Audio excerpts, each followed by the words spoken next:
नमस्कार दोस्तों, एक बार आपका फिर से स्वागत है एनवीएस टाइम्स पर। मैं हूं अखिलेश निरंजन, पीजीटी श्री जवाहर नवोदय विद्यालय पुदुचेरी से। आज का ये सेशन कुछ खास होने वाला है। पिछले कई दिनों से हमें जो क्वेरीज मिल रही थी और जैसे हमने आपके साथ शेयर किया था, हमारे विद्यालय में श्री विक्रम जोशी जी आने वाले हैं, जो डिप्टी कमिश्नर हैं एनवीएस हेडक्वार्टर नोएडा में। और हमने कोशिश की है कि उन सारे सवालों के, उन सारे क्वेरीज के जवाब उनसे लिए जाएं। और बहुत सारे सवाल जो वेटिंग लिस्ट को लेकर थे, जो एनवीएस रिक्रूटमेंट ड्राइव 2022 में बहुत सारे कैंडिडेट्स ऐसे हैं जो वेटिंग लिस्ट में हैं और एक्चुअली दिसंबर और जनवरी के बाद कोई भी अपडेट अभी वेटिंग को लेकर नहीं मिल रही थी। हालांकि हमने पर्सनली आपको बताया था अभी ट्रांसफर का प्रोसेस चल रहा है, तो इस वजह से कोई अपडेट नहीं आ रही है। तो फिलहाल बहुत सारी क्वेरीज हमें मिली थी, जिसमें वेटिंग को लेके, प्रोविजन को लेके, इलेक्शन ड्यूटी, नेक्स्ट वैकेंसी कब आएगी और ट्रांसफर्स को लेके भी कुछ क्वेरीज थी। साथ ही साथ जो रिक्रूटमेंट ड्राइव में कुछ केसेस हैं, जो कोर्ट केसेस हैं, उनको लेकर के, और साथ में लिमिटेड डिपार्टमेंटल कॉम्पिटिटिव एग्जाम होता है। तो एक एक करके हम उन क्वेरीज को लेंगे। सबसे महत्वपूर्ण और बहुत ज़्यादा जो हमें सवाल मिले थे वो वेटिंग लिस्ट को लेकर थे, चाहे वो डायरेक्ट रिक्रूटमेंट ड्राइव हो या नॉर्थ ईस्ट स्पेशल हो। तो वेटिंग को लेकर के बहुत डिटेल से हमारी सर के साथ चर्चा हुई थी, और ये मान के चलिए कि वेटिंग लिस्ट, जैसा हमने आपके साथ शेयर भी किया था, अभी ट्रांसफर का प्रोसेस चल रहा था, तो सारी सीट्स को लॉक कर दिया गया था। मतलब जो एग्जिस्टिंग एम्प्लॉइज हैं वो ट्रांसफर के लिए अप्लाई कर रहे थे, तो इस बीच में किसी भी कैंडिडेट को अपॉइंटमेंट लेटर नहीं मिले थे। और जैसा कि सर ने बताया था कि 15 मार्च तक ये ट्रांसफर का प्रोसेस पूरा कर लिया जाएगा। हालांकि कुछ समय कई बार ज्यादा भी लग जाता है, तो आप ये मान के चलिए कि पूरा मार्च का जो महीना है वो ट्रांसफर प्रोसेस में चला जाएगा। तो अप्रैल मंथ में डेफिनेटली नया जब सेशन शुरू होगा, तो जो कैंडिडेट्स वेटिंग लिस्ट में हैं और जो इंतजार कर रहे हैं, डेफिनेटली रिजल्ट जून जुलाई में आने के बाद 6-7 महीने का समय बीत गया, और जब आप बिल्कुल किनारे पे, बॉर्डर पे होते हैं, तो इंतजार की घड़ियां और लंबी हो जाती हैं। लेकिन ये इंतजार बहुत जल्द समाप्त होगा। जैसा कि डीसी सर ने बताया कि जो वेटिंग लिस्ट में कैंडिडेट्स हैं उनको अपॉइंटमेंट लेटर मार्च 15 के बाद, या फिर आप कह सकते हैं कि लास्ट वीक ऑफ मार्च या अप्रैल की स्टार्टिंग में जारी किए जाएंगे। तो ये बड़ी खुशखबरी है आप सबके लिए। जब डिटेल से डिस्कशन हो रहा था तो सर ने बोला कि जो प्रोसेस होता है सिलेक्शन का, उसमें एनवीएस काफी इन्वेस्ट करता है एक कैंडिडेट की सिलेक्शन प्रोसेस में,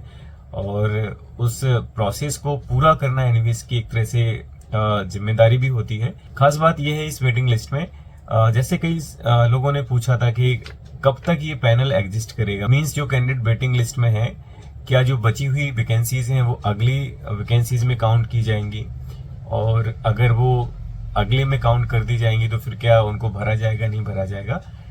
तो निश्चित तौर पे अभी अप्रैल मंथ में और मार्च के एंड में आप देखेंगे बहुत सारी जो पोस्ट हैं, चाहे वो रेजिग्नेशन के थ्रू खाली हुई हैं, या फिर जो कैंडिडेट्स ने अभी जिनको ऑफर ऑफ अपॉइंटमेंट मिला उन्होंने ज्वाइन नहीं किया है, दोनों तरह की खाली पोस्ट जो 2022 का विज्ञापन था, जो एडवर्टीजमेंट था, जितनी भी सीट्स हैं उनको समिति का प्रयास रहेगा उन सारी सीट्स को फिल किया जाए। और कुछ सब्जेक्ट ऐसे हैं जिसमें अभी वेटिंग लिस्ट नहीं आई है पीजीटी में, जैसे हिंदी, पीजीटी हिंदी पोस्ट में कुछ लोगों ने बोला था कि किसी को वेटिंग लिस्ट में अभी अपॉइंटमेंट लेटर नहीं मिला। और मिसलेनियस कैटेगरी में अभी डायरेक्ट में और स्पेशल में बहुत सारे कैंडिडेट्स हैं जिनको, बहुत सारे सब्जेक्ट हैं या पोस्ट हैं जिसमें अपॉइंटमेंट लेटर वेटिंग लिस्ट के कैंडिडेट्स को नहीं मिला था। तो डेफिनेटली वो इंतजार आपका अब खत्म होगा, और जैसे ही ट्रांसफर प्रोसेस पूरा हो जाएगा मार्च के एंड तक या फिर अप्रैल में 100% आपको अपॉइंटमेंट लेटर मिल जाएंगे। एक खास बात और आपके साथ शेयर करेंगे, जैसे जो पैनल होता है वो जब तक नेक्स्ट रिक्रूटमेंट नहीं आ रहा है तब तक वो एग्जिस्ट करता है। क्या होता है, डिपार्टमेंट में बीच बीच में डीपीसीज होती रहती हैं, डिपार्टमेंटल जो कमिटीज हैं जो रिक्रूटमेंट प्रोसेस और डिफरेंट प्रमोशन, वो सारा प्रोसेस देखते हैं। तो अगर ये वो डीपीसी में डिसीजन लिया जाता है कि इसमें जो पिछला रिक्रूटमेंट ड्राइव, इसमें इतनी सीट्स बची हैं, इसको कैरी फॉरवर्ड हम कर रहे हैं, अगली वैकेंसीज में इनको ऐड किया जाएगा, तब तो वो वेटिंग से फिल नहीं की जाएंगी। ठीक है, और ये चांसेस कम ही होते हैं जैसे हमने आपको बताया कि सिलेक्शन प्रोसेस में बहुत खर्चा होता है, और सिर्फ खर्चे की बात नहीं है, एनवीएस को रेगुलर टीचर्स चाहिए, और एक जब सिलेक्शन प्रोसेस शुरू होता है तो कोशिश की जाती है कि मैक्सिमम सीट्स जो है उसमें फिल कर ली जाए।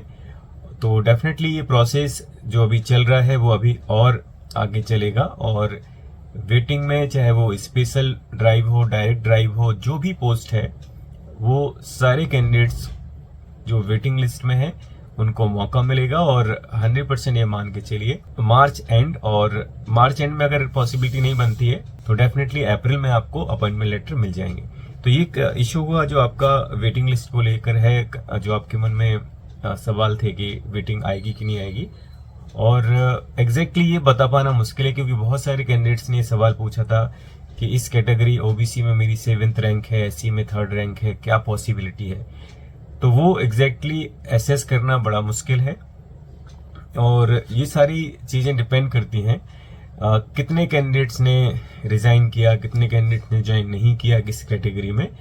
तो क्योंकि कोई वेटिंग लिस्ट हमारे सामने नहीं है, क्योंकि डायरेक्टली कैंडिडेट्स को मेल करके जो अपॉइंटमेंट लेटर है वो भेजे गए थे, तो ये एसेस करना मुश्किल है। तो इस तरह के सवालों के जवाब दे पाना थोड़ा कठिन होगा कि आपकी चांस क्या है सिलेक्शन होने के। ठीक है, वेटिंग जरूर आएगी।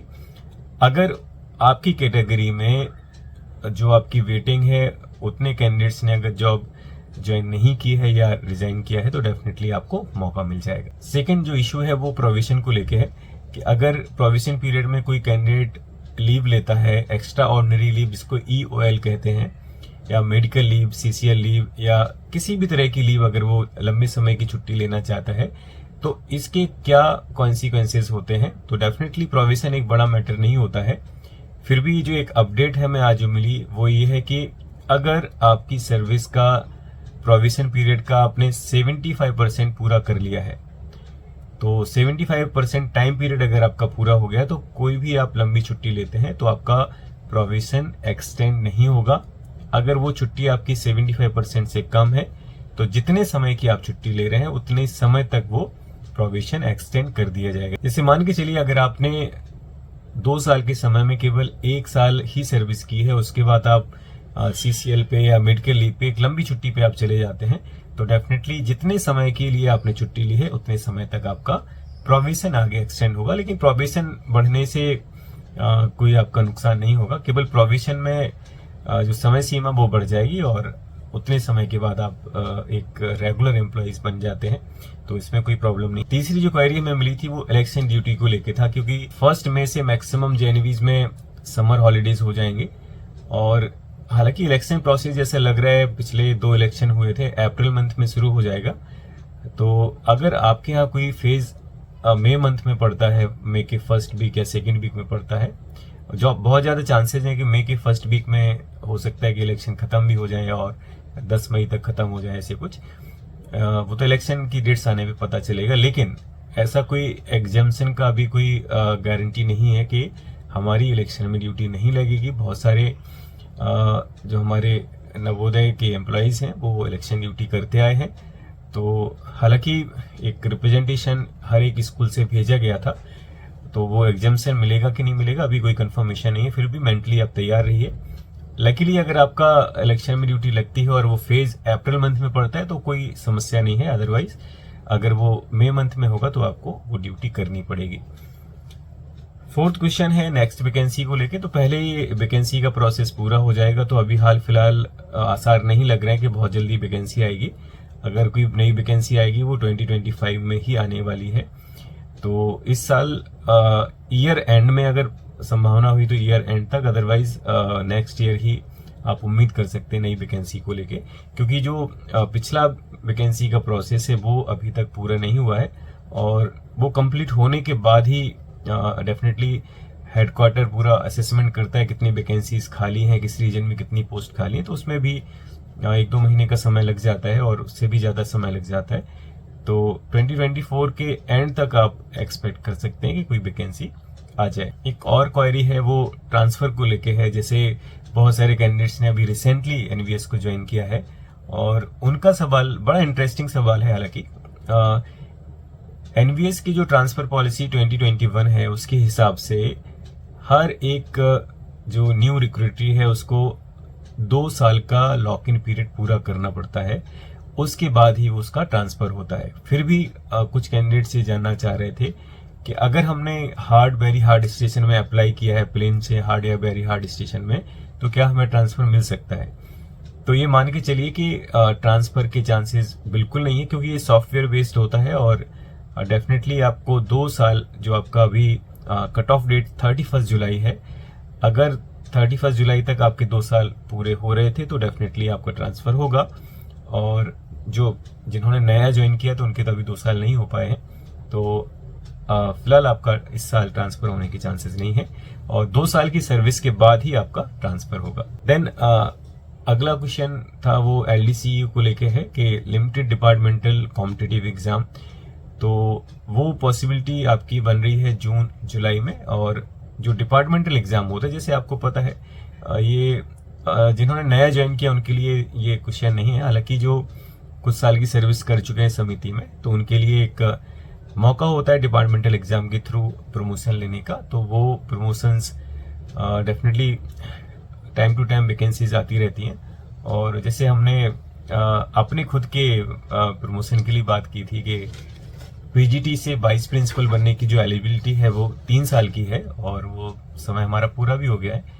तो अगली वैकेंसी डेफिनेटली बहुत जल्दी आएगी लिमिटेड डिपार्टमेंटल कॉम्पिटिटिव एग्जाम के थ्रू, और जून मंथ में, जैसे सर ने बोला है कि जून तक वो पॉसिबिलिटी है। तो जो हमारे साथी PGT 3 साल से ज़्यादा जिनका समय हो गया, तो डेफिनेटली वो तैयारी करते रहें और बहुत सुनहरा मौका उनको मिलेगा वाइस प्रिंसिपल बनने का।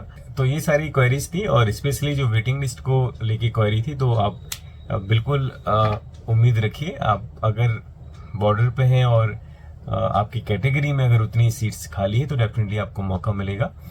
और इसके अलावा भी बहुत सारी क्वेरीज आपकी हो सकती हैं, तो आप एक बार हमें कमेंट में अपनी क्वेरीज भेजिए या हमारे व्हाट्सएप नंबर पे भी आप अपने सवाल पूछ सकते हैं। और चूंकि पूरे दिन के प्रोग्राम के बाद अभी हम पहुंचे और ये रात में ऑलमोस्ट 10 o'clock में हम वीडियो रिकॉर्ड कर रहे हैं, तो हो सकता है कुछ सवाल इसमें रह गए हों, और अगर कुछ क्वेरीज रह गई होंगी तो अगले वीडियो में हम वो कवर करने की कोशिश करेंगे। उम्मीद है इस वीडियो में आपको कुछ नई जानकारी मिली होगी, और डेफिनेटली एक कनेक्शन जो आप लोगों के साथ है, और ये कनेक्शन आगे भी बना रहेगा। और इस वीडियो में अंत तक बने रहने के लिए बहुत बहुत धन्यवाद। मिलते हैं अगले वीडियो में एक नई इन्फॉर्मेशन के साथ। नमस्कार।